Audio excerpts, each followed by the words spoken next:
Hey everybody, it's Julie. Welcome to Hello Monday. Today I'm going to be playing with the Bohemian Garden stamp set, which I also created a matching set of dies for it. And lately I've just started storing dies that match the stamp sets all together in the same Essentials by Ellen pouch. And then I can use the pouch for another die set or stamp set to store. So I'm actually going to work with the Avery L Pigment inks. This is Plum on the left and Thistle on the right. And I'm going to start inking up the dandelion image with the thistle color, which is the palest color first. And then I'm going to load up a sponge dauber there with some of the plum color and then go ahead and tap that into the center of the image. And that way I can get a really cool blended look. And I may get a little bit of cross-contamination on the plum colored ink pad, but it's pretty easy to clean up with a clean paper towel and then re-ink it if I need to. But I stay near the corner or edge of the pad so that if I do have any contamination, it's very minimal and super easy to clean up.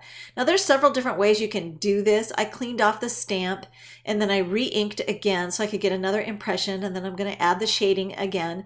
And this is a one-off card, so I can do it this way, but there are a variety of other methods you could use to get the same results. But I'm just going to keep moving ahead here, and I'm going to take the elongated leaf and some bamboo ink. This is just the most gorgeous shade of green ink. It's almost a chartreuse, and I just love it. And I'm going to stamp the leaf twice because I'm really not sure how many of these leaves I'm going to want or need, so I'll just go ahead and have it done all at the same time. This is just scrap Neenah Solar White Heavyweight cardstock, and then I'm going to line up the dies that match there over the top of the images. And this one's a little bit tricky to get lined up, so I had to kind of futz around with it for a little bit on that dandelion stamp. But now I'm going to use some post-it tape to keep the dies in place and go ahead and run that through my Big Shot, and I'll reposition the dies and do it a second time to get the others. And then now I've got all my flowers and leaves die cut and ready to go.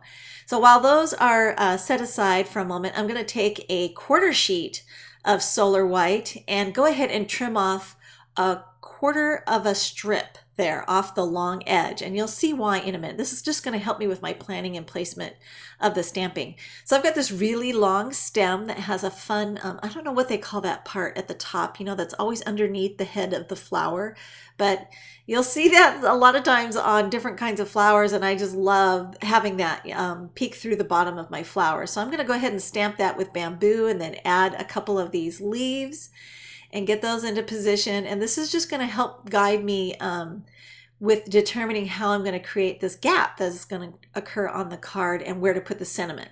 So I'll get my leaves stamped in place, and yes, I sit there and I contemplate exactly, you know, how high I want that leaf. Deep thoughts, right? And then I'm going to take this panel and I'm going to slice right through the stamping on here. And the reason I'm doing this is I want to have a gap on the finished card, and you'll see why. Yes, this is all coming together, but now I need to get my sentiment in place, and I kind of needed that line cut there so I knew where this sentiment was going to go. I wanted to stamp it towards the lower right, and I want it just above where that cut line is. So this is Have a Beautiful Day from the Mondo Magnolia stamp set. I love to swap greetings with images from different stamp sets. As long as they all work together, it's all good. And I used Archival Jet Black for that. And then I'm going to 3D mount the die cut dandelions there into place at the tops of those stems. So I kind of rotated them a little bit and put some foam tape on the back of them because I do want to have some dimension.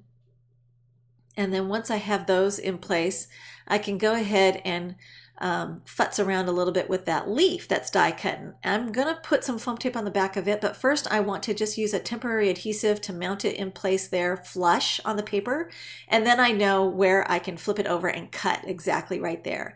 And then I'll add some foam tape to the back of the top portion of the leaf and go ahead and 3D mount that into place where I wanted it there. So here you can see it's going to be popped up just like the flowers, and I got lucky there because I just barely have enough room there with the dandelion that's popped up. And I took a base card of Licorice Heavyweight card shop cardstock and went ahead and made, you know, standard A2 card front and scored it and creased the fold line there with my Teflon bone folder.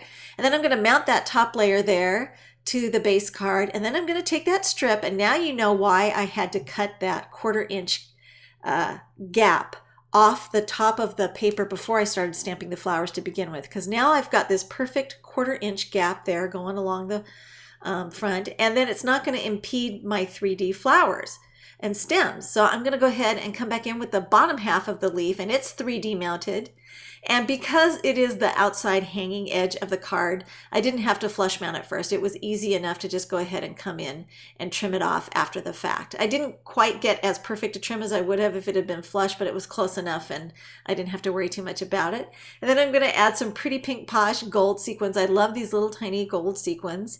And just swiping them through a little puddle there of it's multi-medium in the matte finish on a Post-it note there, and just swiping them through with a quick stick and then getting them into place. And then just for one last embellishment, I decided to put some gold stickles there in the center of the flowers.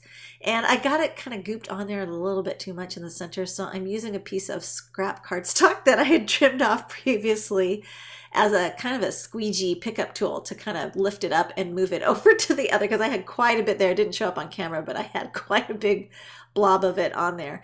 So now I've cleaned it all up and it looks great, and you can see how you've got that gap there and the 3D dimension. All the supplies are available at ellenhutson.com, and you can see still shots and more notes there at the classroom blog. Thanks for watching.